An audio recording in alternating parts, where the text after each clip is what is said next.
Bom dia, boa tarde ou boa noite para quem está assistindo.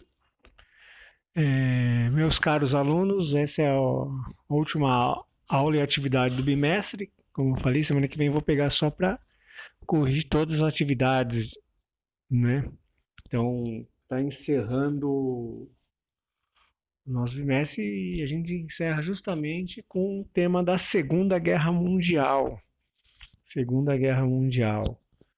Ou seja, um período que vai durar de 39 a 45, que a gente vai ver como aconteceu, suas causas, estruturas e consequências.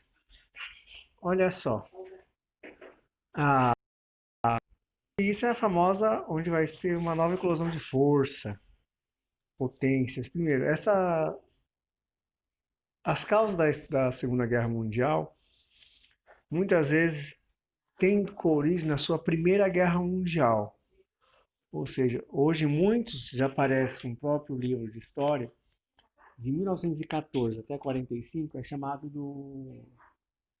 de uma guerra só, uma guerra só, porque as velhas rivalidades imperialistas da Primeira Guerra não se resolveram, só foram postergados para resolver na Segunda Guerra.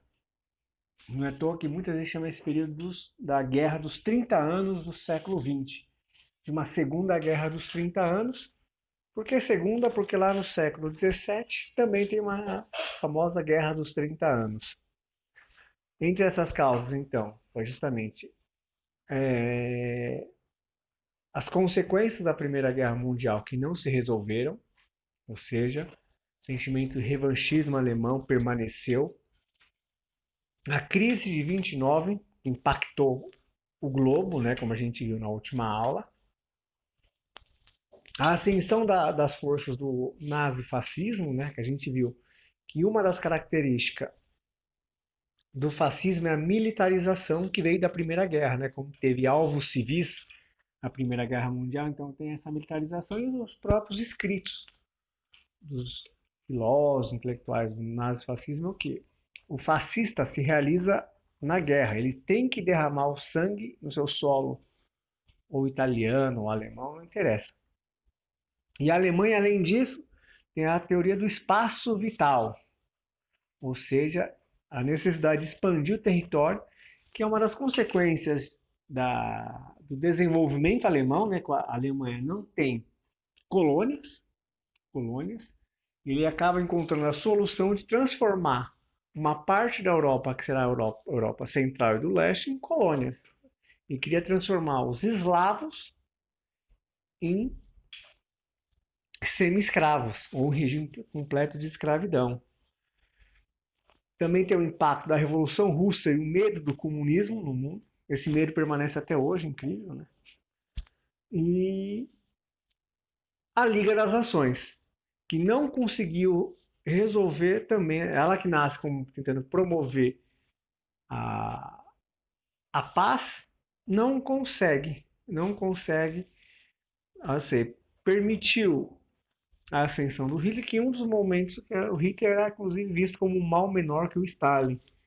Se você pegar boa parte dos jornais da época, muitos apostavam que só ia ter uma guerra entre a Alemanha de Hitler e a União Soviética de Stalin. Olha o impacto.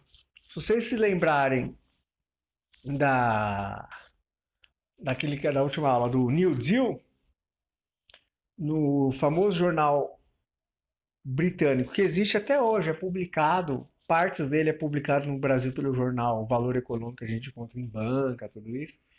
Em 1938, o Keynes, que foi um dos que vai influenciar o New Deal lá nos Estados Unidos, o Keynes, ele escreve um artigo elogiando Hitler, que ele aplicou 100% minha teoria, o Estado controlando, gerenciando toda a economia. Ele vai elogiar o Hitler e depois ele se arrepende, tudo isso, mas você vê, olha, o Hitler, com medo do comunismo, muita gente preferiu o Hitler que a figura da União Soviética, do Stalin, etc., né? Qual é esse contexto? Por que é importante dizer? Porque nesse conflito de imperialismo, Se você pegar esses três países, que vai ser chamado o eixo Roma, Berlim, Tóquio, são países que justamente são países atrasados, que não têm colônias, nem na África, nem na Ásia. Então, não tem um ponto em comum. São de caráter fascistas, boa parte deles, mas você vai ver que também desse caráter é o culto à mitologização, mito do passado. A Itália sauda o Império Romano, a Alemanha aquele famoso Sacro Império Romano Germânico. Não tem nada de sacro, nada de império, nada de romano, só o germânico. E o Japão também, os fascistas japoneses resgatavam uma mitologização da era Tokugawa, a era Edo, dos grandes samurais, né? Ou seja, outro ponto interessante que hoje já está sendo muito debatido também, você vê. Se para nós o Ocidente a guerra a gente começa em 39, para outra parte da periferia, África e Ásia, hoje a guerra começou antes. O Japão invade a China em 37, faz uma carnificina lá, e a Itália também invade a África, em destaque a Etiópia também, ou seja, para os chineses a guerra vai começar em 37, para a população etíope em 36. Ou seja, é esse começo justamente em busca de colônias e matérias-primas. Esse pessoal precisa. E a Alemanha, quando começa, é justamente a partir, quando ela começa aos poucos a conquistar territórios na própria Europa.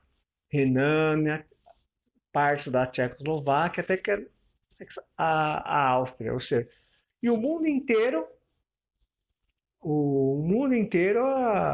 fazendo só uma vista grossa, porque todos queriam apostavam que o conflito, porque os discursos do Hitler visavam isso. Justamente o que um ódio à União Soviética, queria uma guerra contra a União Soviética. Que é uma imagem da Bárbara, você vê o que é a violência do imperialismo, com o que é uma nação invadir a outra, uma nação imperialista fascista que era o Japão.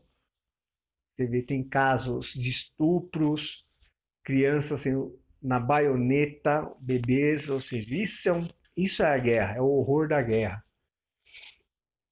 Ou seja, quando eu falo que são três, porque todos eles compartilhavam a ideologia fascista.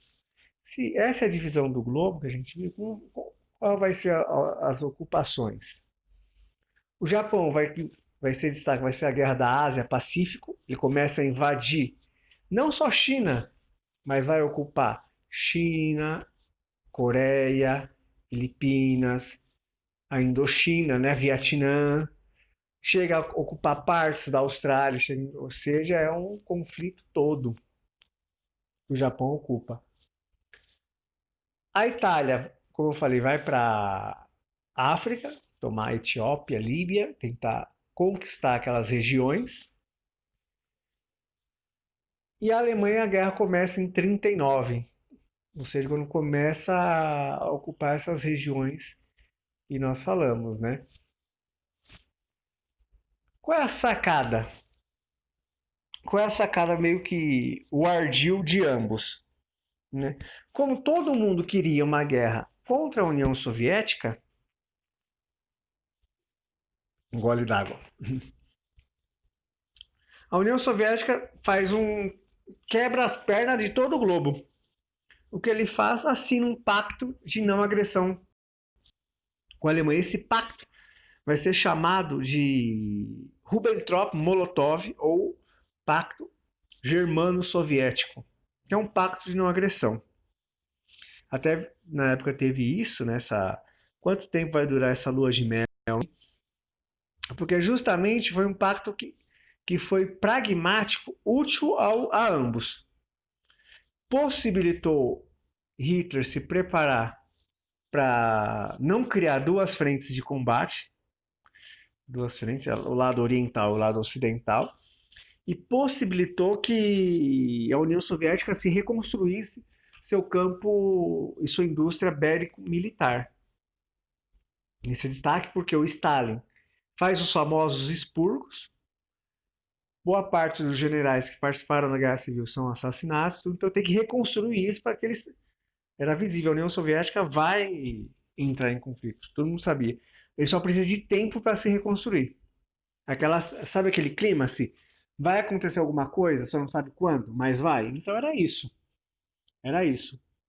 Ou seja, esse pacto de não agressão é justamente isso. Quando a Alemanha faz esse pacto, agora ele pode dar início, praticamente vai ser a guerra, vai ser a invasão à Alemanha. 1º de setembro de 39. Invade a Alemanha. Ou seja, esse ato no Ocidente é o que começa a, a Segunda Guerra Mundial, porque logo após esse ato, Inglaterra e França declaram a guerra. Aí começa a Segunda Guerra Mundial para nós, assim, para o Ocidente. Olha só, para falar da Segunda Guerra, a gente vai dividir elas em... Aqui esse slide aqui da primeira fase. Para facilitar, a Segunda Guerra geralmente é dividida em 3 grandes blocos. Vai ter chamado o avanço do eixo, quando o eixo começa a atacar com tudo, conquista tudo, como eu falei.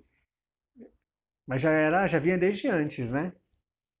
O Japão conquistou China e Sudeste Asiático, Itália está lá na África e a Alemanha vai ocupar a Europa, né? Então, o primeiro momento vai ser o avanço do eixo. O segundo momento que eu vou falar vai ser justamente os anos de indecisão que ninguém sabe o que vai acontecer. E depois vai ser chamado o avanço dos aliados, quando os aliados começam a ocupar e avançar sobre Alemanha, Itália e Japão. Nesse primeiro, que é o avanço do eixo, o segredo vai ser uma tática que vai ter até a música do Ramones até, né? Hey ho, let's go. Daquela Blitzkrieg, que é a Guerra Relâmpago, que é um ataque conjunto de força aérea, tanques e exército. Ou seja, essa tática foi tão sucesso que em pouco tempo, no ano de 40, ou seja, a guerra começou em setembro, em pouco tempo já conquistou Polônia, Dinamarca, Noruega, Holanda, Bélgica e França. Ou seja, esse é o momento do eixo. Hitler chega a caminhar sobre Paris. Sobre Paris. Aqui o ataque conjunto, que eu falei, a situação da Polônia, isso, que vai ser meio vendida pelos soviéticos, imagens, ou seja, Hitler chega a ocupar esses territórios, né? Ou seja, esse é o mundo que está da divisão, como está. Esse é o mundo que está dividido. Ou seja, a Europa continental sob domínio dos nazis. Dos nazis. E, ou seja, que podemos fazer simplificar com essa imagem aqui. Na Holanda ocupada surge uma das mais belas literaturas que vai ser publicada no pós-guerra, que é o Diário de Anne Frank. Uma menina que fica escondida na Holanda.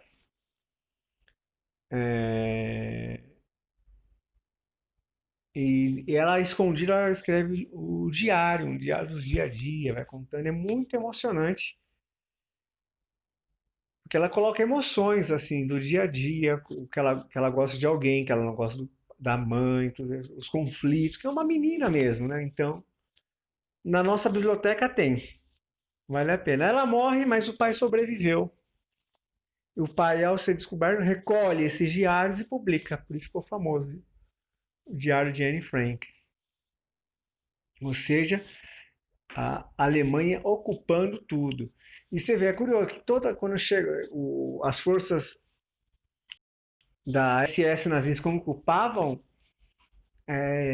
geralmente bombardeavam a cidade, ocupava, né, tudo, né? Paris não, porque Paris sempre foi vista como uma cidade da modernidade, a cidade de luz, a cidade da beleza, né?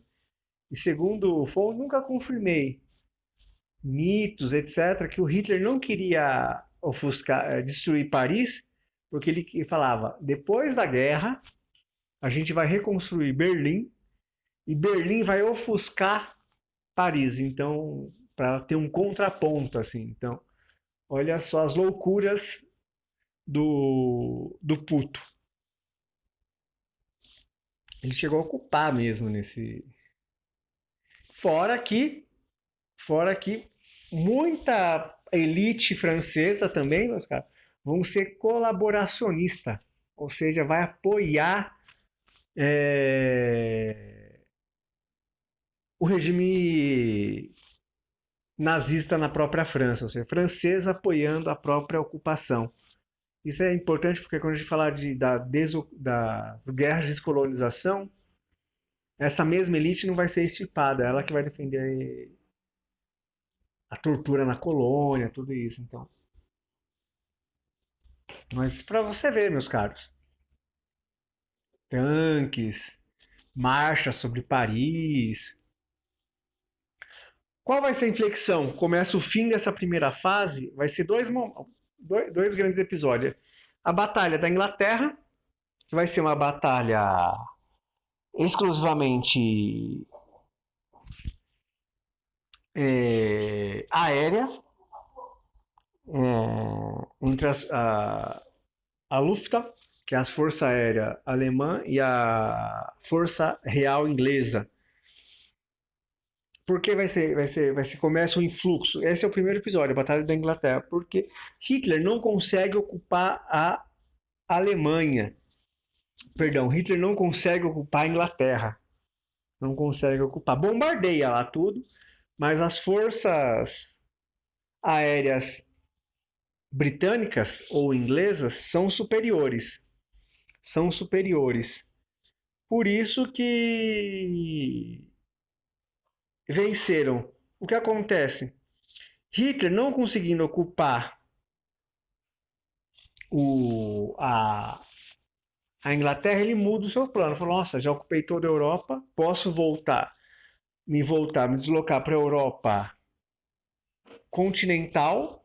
Aí ele dá uma outra inflexão, que vai ser justamente o que ele vai romper com até deu branco, perdão, o Tratado Germano-Soviético, ou seja, ele vai romper com o pacto de não agressão, ou seja, ele vai invadir a, a União Soviética, que vai sofrer muito, mas teve pelo menos 2 anos para tentar se reconstruir sua indústria bélica, sua indústria militar, seu exército, tudo, né? Mas foi isso que permitiu. Ou seja, todas essas imagens, meus caras, são imagens da situação da guerra aérea entre ingleses e alemães.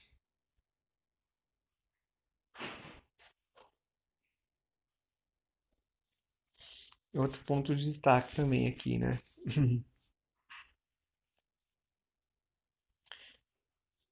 Como eu falei, essa operação de ataque à União Soviética vai ser a Operação Barbarossa, né?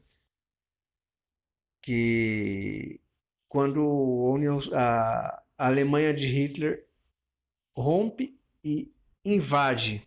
E também será um trator. Será, será um trator. Será um trator. Ao fazer isso, porque é o fim é o primeiro ponto, porque a União Soviética passa a entrar ao lado dos aliados, ou seja, um peso muito grande que vai se destacar na guerra. Outro ponto fazendo isso é que até 41 também, os Estados Unidos eram um isentão. Mas o que ocorre? Em dezembro de 41, o Japão ataca uma base militar naval no Havaí, Pearl Harbor. Com isso, obriga os Estados Unidos a entrar na guerra. Aqui, segundo os terraplanistas, o Japão voou tudo isso para bombardear o Havaí. Ai, ai. Ou seja, o que acontece? Então, a partir desse momento, os aliados vão estar praticamente sendo liderados os aliados Inglaterra, Estados Unidos, União Soviética, resistência francesa, resistência chinesa, lembra o Japão lá, tem a resistência chinesa, e mais aproximadamente 24 países pequenos, porque o Brasil vai entrar também. O Brasil vai entrar também, os aliados. E o eixo vai ter também, como destaque, como eu falei, Alemanha, Itália e Japão, mais alguns países apoiadores, né? Romênia, Hungria, Bulgária, mas os nazistas internos de cada país que vão apoiar essas invasões. Ou seja, com isso é o fim da primeira fase, ou seja, o avanço do eixo, quando é formal. Ou seja, por que anos de indecisão? Porque a guerra está meio equilibrada, mas ninguém sabia. Às vezes achava que o eixo ia avançar mais, às vezes os aliados, até que um episódio muda totalmente. Podemos falar até dois episódios. Mas o primeiro episódio vai ser a famosa Batalha de Stalingrado. Ou seja, vai ser uma carnificina. Uma batalha de julho de 42 a fevereiro de 43. Onde já Stalingrado vai ser tão impactante que até o próprio poeta Carlos Drummond de Andrade, vocês vão uma hora ler ele, ele faz uma poesia em homenagem a Stalingrado, porque vai ser a primeira derrota do eixo, assim, praticamente na Europa continental. Porque essa guerra vai ser tão impactante que depois dessa guerra a Alemanha já não consegue mais se recuperar. Porque boa parte do seu contingente militar estava na União Soviética, em guerra com os russos soviéticos. Ou seja, depois dessa guerra, isso é importante porque depois dessa guerra, a mesma coisa que eu falei lá atrás. Fica um clima que o eixo vai perder. A Alemanha vai perder, só não sabe quando, mas vai perder. Não é à toa que depois dessa guerra o próprio Brasil toma a sua mudança política, né? Vai ocupar, vai apoiar os aliados. Nessa guerra ficou famosa pelas guerras de inverno. Pessoal, é um mito que o inverno venceu os nazistas. Claro que o inverno é importante, tudo, mas quem vai vencer os nazistas na batalha vai ser os russos, a classe trabalhadora russa. Ou você acha que toda a tecnologia que os nazistas estavam quase desenvolvendo foguete, estudo do tempo, tudo, eles iam para a Rússia como se fosse para a praia? Não, eles foram muito bem equipados, né? Essa ideia do inverno russo é um mito para desqualificar a União Soviética. Quem vai vencer lá vão ser a própria classe trabalhadora aguerrida para não deixar ser ocupado. Porque o próprio Himmler, Alfred Rosenberg, todos os seus discursos falavam que aquela população seria escrava. Ou seja, foi a classe trabalhadora russa que venceu. Não tem nada do inverno. Mas essa é uma guerra famosa que ficou. Essa é uma guerra que ficou também famosa pelo uso de snipers, principalmente mulheres. Tudo tem até um GIF famoso, né, que pergunta para uma mulher, falou: quantos homens você matou? Homens não. Fascistas, 309. Ou seja, ficou famosa por isso. Os dois grandes vai ser justamente esse, Vassili Vatsev, tem até filme dele, o Círculo de Fogo. E me falaram que também tem um filme dessa Ludmila Pavlichenko, só que eu nunca encontrei, então.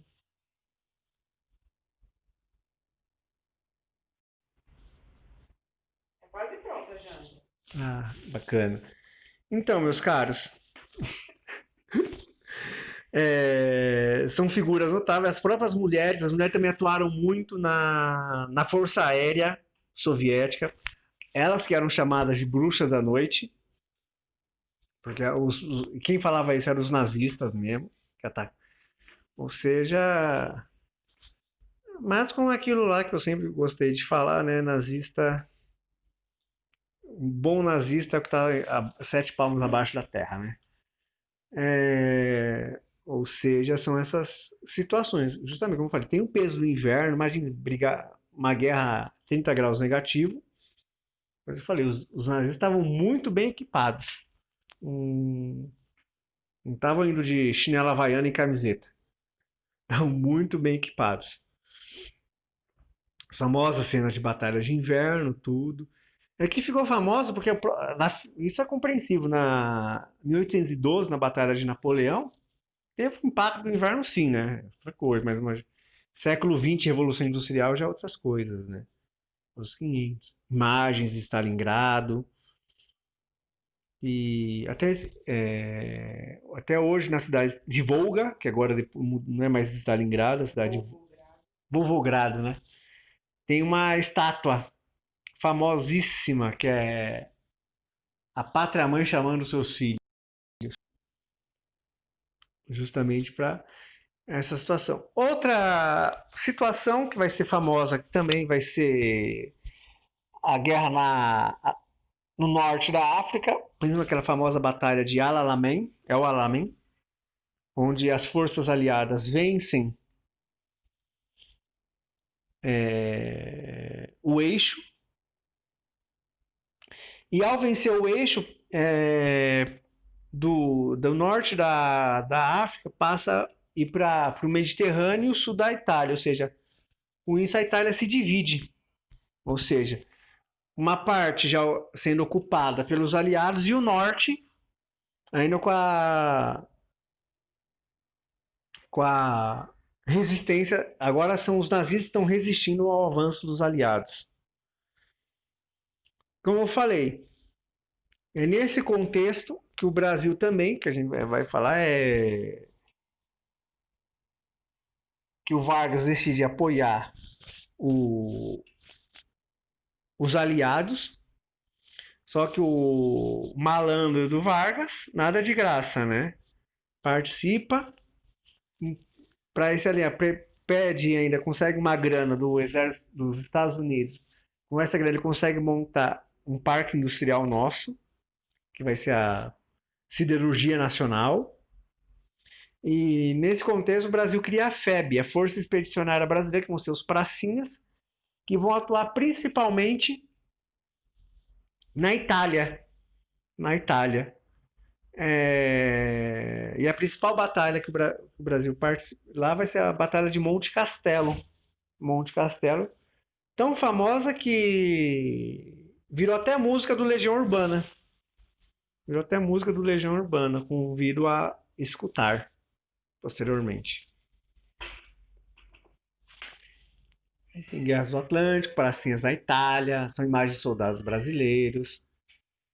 Aí já começa a terceira e última fase, como eu falei, é o avanço dos aliados sobre o eixo. Ou seja, a União Soviética passa a avançar para Berlim e os aliados no Ocidente, Estados Unidos e Inglaterra, fazem esse dia D, 6 de junho, que é tão impactante. Você vê aqui, ó, moveu mais de 100 mil homens, mais de 14 mil barcos, mais de 600 navios, milhares de aviões, que até hoje é chamado o dia da logística. Os profissionais da logística é o dia deles, que é o dia D. ou seja, que é desembarcar na Normandia para ir começar a libertar a Europa da ocupação nazi, da ocupação nazi.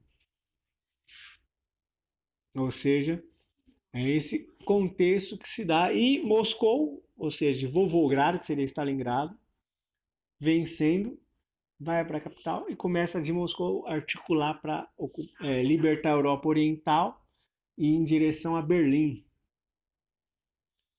Também nessa Europa Oriental que vai ter uma famosa acho que Batalha de Kiev, que são as famosas batalhas de tanques. Tanques de guerra, são batalhas de tanques que os soviéticos também vão vencer. Imagens, essas são imagens do dia D, do dia D na Normandia. Uma cena famosa que quem quiser ver, acho que tem no Netflix, é o Resgate do Soldado Ryan. Que mostra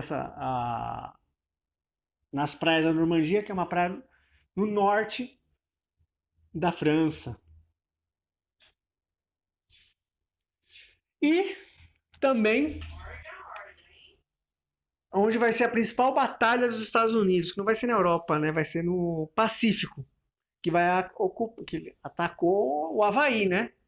Vai ser a Guerra do Pacífico, onde tem dois filmes, Conquista da Honra e Cartas de Iwo Jima, que mostra o ponto de vista de cada um na guerra, um do lado dos americanos e o outro da guerra dos japoneses. Foi nessa que tem essa guerra que tem. Mas você vê, essa imagem é tão emblemática que por isso que faz esse filme, né? Porque boa parte desses soldados entraram em depressão depois. Essa cena ficou viraram tão garoto propaganda, mas ficaram em depressão, né?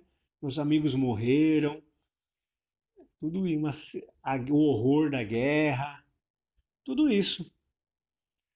São as batalhas de Iwo que vai ser o ponto de virada da vitória dos Estados Unidos, né?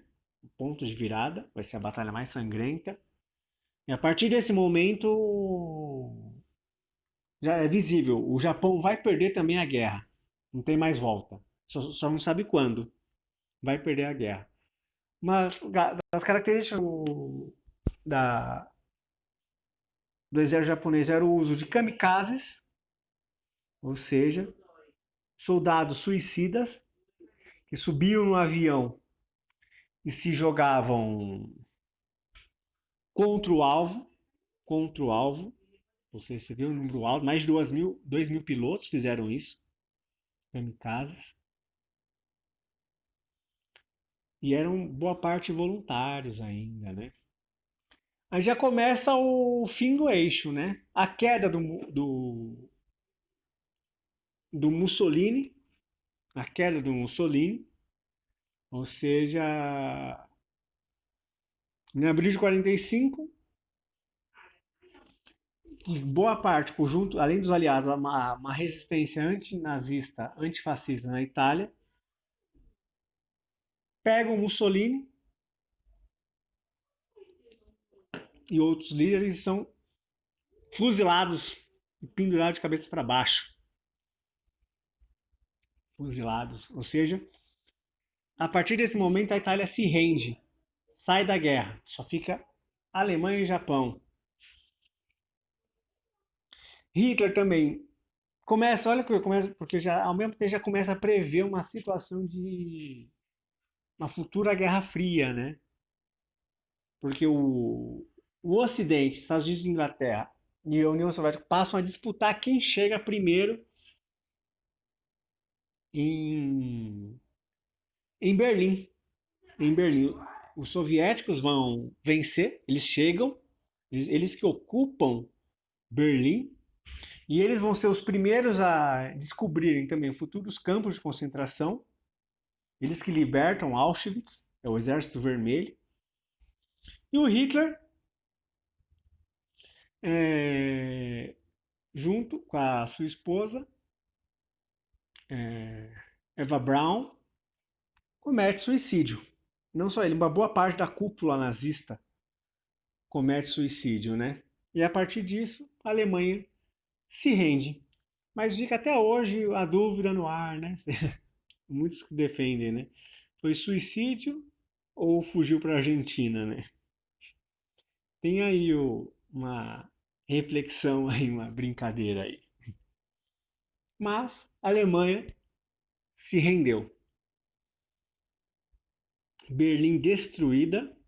Tem um famoso filme chamado Alemanha Ano Zero, que justamente começa em 45, né? Quando a Alemanha se rende, como está a cidade, né? Ano Zero. Dresden foi uma situação de guerra total, destruição total. Não era só militar, também civis. E falta a última potência do eixo, que é o Japão. Ou seja, que vai ser Japão se rende, que é uma potência que não queria se render, mas com o impacto da violência de duas bombas atômicas, Hiroshima e Nagasaki, que vai ser um crime de guerra, a gente tem que ser lembrado também que é um crime de guerra. O Japão já não tinha mais saída, como eu falei, ele vai ser derrotado, você não sabe quando. Mas os Estados Unidos opta por usar isso, crime de guerra. Como eu falei, não é porque é crime de guerra com a população civil japonesa que tem que esquecer a barbárie imperialista do governo japonês pendurando o bebê em ponta de baioneta, né? Mas é um crime de guerra, sim. Crime de guerra.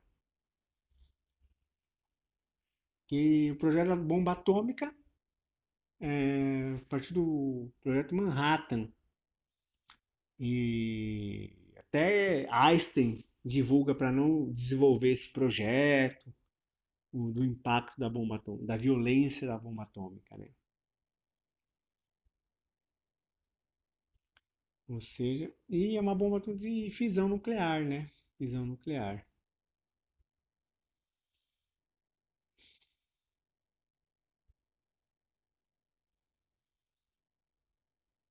Ou seja, você vê imagens aqui, silêncio, da situação, como foi Hiroshima e Nagasaki.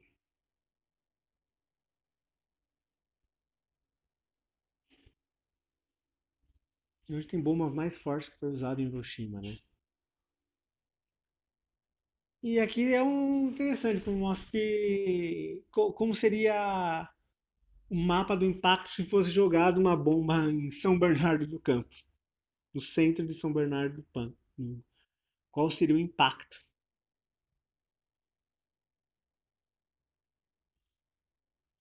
Ou seja, estima-se que logo de cara morreria 56 mil, 133 mil feridos, fora a radiação, para onde ia o impacto do vento radioativo.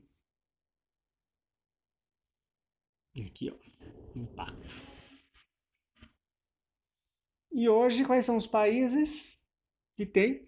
Não é à toa que boa parte desses países fazem parte do Conselho de Segurança da ONU, porque são países que têm bomba nuclear, então eles se defendem. O único que tem meta foi os Estados Unidos, né? Mas Rússia, Estados Unidos, França, China, Inglaterra, Paquistão, Índia, Israel e Coreia do Norte. Coreia do Norte. E ocupando Berlim pós a Alemanha se rendendo, Berlim começa a ser dividida entre os aliados. Essa divisão já está dando brecha para a próxima futura aula sobre o que foi essa Guerra Fria. E começa porque é o fim, a Segunda Guerra vai ser o fim da Europa, é o fim da Europa. Surge duas novas potências militares, econômicas e políticas, Estados Unidos e União Soviética. Só que isso vai dar um novo episódio, tá bom? Meus caros, qualquer dúvida entre em contato. Bom dia, boa tarde ou boa noite e até mais. Tchau, tchau.